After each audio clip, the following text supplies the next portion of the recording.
Finally friends అందరం కలిసి one day ట్రిప్కి వెళ్ళబోతున్నాము.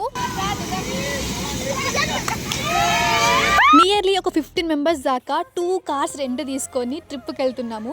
2-3 ఫ్రెండ్స్ వెళ్తేనే మామూలుగా ఉండదు, అలాంటిది 15 members. You can't even imagine. రచ్చ చేసాము. ఎప్పుడు ట్రిప్ అన్నా ఆన్ ది స్పాట్లో రెడీగా ఉండే వాళ్ళు కొంతమంది ఉంటారు, అండ్ ఆన్ ది స్పాట్లో హ్యాండ్ ఇచ్చే వాళ్ళు ఇంకొంతమంది ఉంటారు. సో మీరే కేటగిరీకి వస్తారో కమెంట్ బాక్స్లో కమెంట్ చేయండి. ఇక అందరం అయితే మంచి రెడీ అయిపోయాము. మేము ఇంకా స్పాట్కి వెళ్ళక ముందుకే మా వాళ్ళు ఫొటోస్ వీడియోస్ రికార్డ్ చేసుకోవడం స్టార్ట్ చేశారు. మేము వెళ్ళే దారిలో అయితే వర్షం పడింది. మేము వెళ్ళే స్పాట్కి ఈ వర్షం పర్ఫెక్ట్ కాంబినేషన్. సరదాగా మేము ఎక్కడికి వెళ్దామని ప్లాన్ చేసుకున్నామో కమెంట్ బాక్స్ లో కమెంట్ చేయండి. మీకు హింట్ ఏంటి అంటే ప్రతి గ్యాంగ్ వర్షాకాలంలో వెళ్ళాలి అని చెప్పేసి ప్లాన్ చేసుకుంటారు. యాక్చువల్లీ ఈ వన్ డే ట్రిప్ అయితే నేను చాలా బాగా ఎంజాయ్ చేశాను. ఆ షార్ట్స్ అన్ని నెక్స్ట్ అప్కమింగ్ డేస్ లో పెడతాను. సో అవన్నీ మిస్ అవ్వద్దు అనుకుంటే ఇప్పుడు మన ఛానల్ ని సబ్స్క్రైబ్ చేసుకోండి. అండ్ ఆల్సో సరదాగా మీరు ఎక్కడి నుంచి ఈ షార్ట్ ని చూస్తున్నారో కమెంట్ బాక్స్ లో కమెంట్ చేయండి.